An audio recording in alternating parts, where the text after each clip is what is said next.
there's a split in this episode because a lot of times I watch a movie, watch it for the first time, eyes wide open, popcorn ready, lights down. The only way to watch movies, by the way. And I'm so taken by the filmmaker. The filmmaker just takes me on the ride. I'm like all over the place. Emotions, laughter. I like a guy. I don't like a guy. She's hot. This guy's cool. Like all these emotions. And then it's the obsessive part of who made this, who put this together. We have a movie. This movie's already 4 years old. I would have went to the grave that this movie was 2 years old. But it's 2020. The Tax Collector.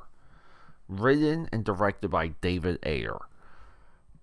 Few people in the history of all of film capture a region as well as David Ayer captures South Los Angeles. So let's get into it. Camera speed. Sound production, take 1. Action! This movie, it's so hardcore, it's so visceral, it's so violent, it's so well shot. For some reason, Shia LaBeouf, the guy from what's that Owl movie, Holes or Hooters? I forget the name. He's in some like kids movie where they're digging holes, right?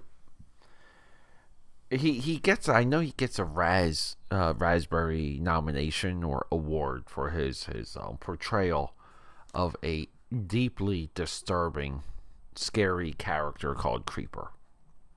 Beyond scary. His counterpart, the character that kills him, that is equally, scarier than Creeper, is played by Jose Canillo Martin. He is truly frightening in this movie. We got a couple of hot babes. We have George Lopez as a crime syndicate lord, but he runs an auto shop. The detriment of this movie is I feel like it's weighed down a little bit by our protagonist, the guy that we're following. I believe it's Bobby Soto, right? Bobby Soto. That's the actor. I just think he doesn't come off desperate enough and is a little bit too streamlined. It's hard to pinpoint it, but he literally goes on one of the most hardcore film journeys I have ever seen, where he gets everything stripped from him, and you don't know how this guy's going to turn out. This movie's full of drugs, guns, sunsets, nice giant SUVs, an ending you see coming a mile away. I don't think there's any true surprises other than the death of Creeper, which is just nuts. David Ayer makes movies about things that he thinks. The guy was a military guy. He wrote U-571, maybe top 3, top 4. Run Silent, Run Deep, Hunt for Red October, U-571 as the best submarine movies of all time. He writes what he knows. He broke ice with his second movie, Training Day. He's the guy that wrote Fast and Furious, right? South LA. Then we have Dark Blue, SWAT, Harsh Times, Street Kings, End of Watch. Very impactful. All South LA. I think SWAT. Yeah, I would have to double check SWAT. Schwarzenegger's best movie since his post-political something, Sabotage. He has a WW2 epic that has legs Fury with Brad Pitt, also with Shia. Suicide Squad. I guess one day we'll get the Ayer cut, his cut of the Suicide Squad movie. We will get that. Suicide Squad, in my view, always was ready to go. I thought there were so many good elements in that movie. It just seems like there's so much meat on the bone, and sometimes what needs to be 2 hours, what gets spit out isn't. But people, I think, facate it. They facate the Joker. I don't know. I'll go no quit. Bright, which I praised. South LA fantasy cop movie. Tax Collector, South LA. Then like back-to-back movies, 2024, 2025 with Jason Statham. He's got 2025. This movie. He's got a movie with Statham called Working Man, where he's back to writing, directing. He did The Beekeeper, and a lot of people like The Beekeeper.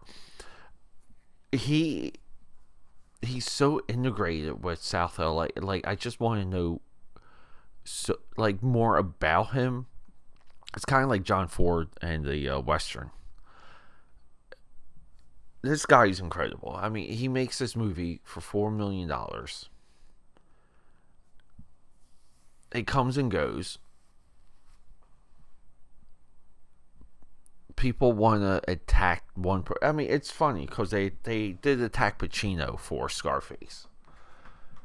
But this movie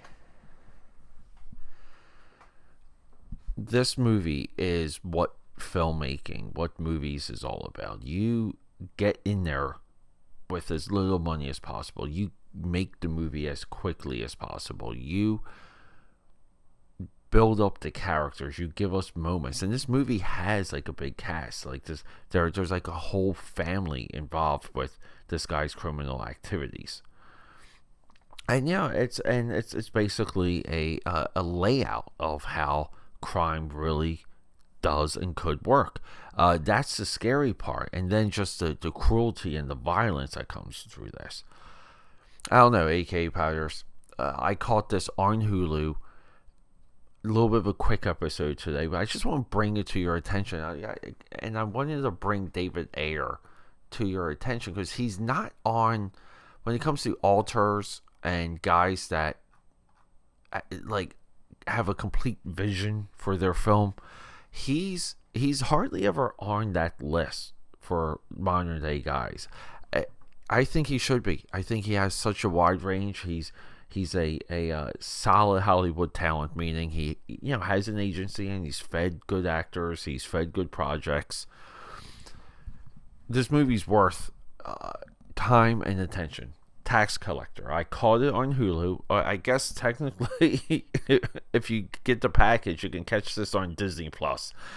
I don't know why this movie ever. Disney's got to do something about it. But we're gonna have an episode too, AKAPADers, about the actual branding fall. I don't care about the financial stuff. I don't care about the viewership stuff. The branding fall of Disney Plus. All right, guys, rock and roll. Talk to you later. Okay, that's a wrap.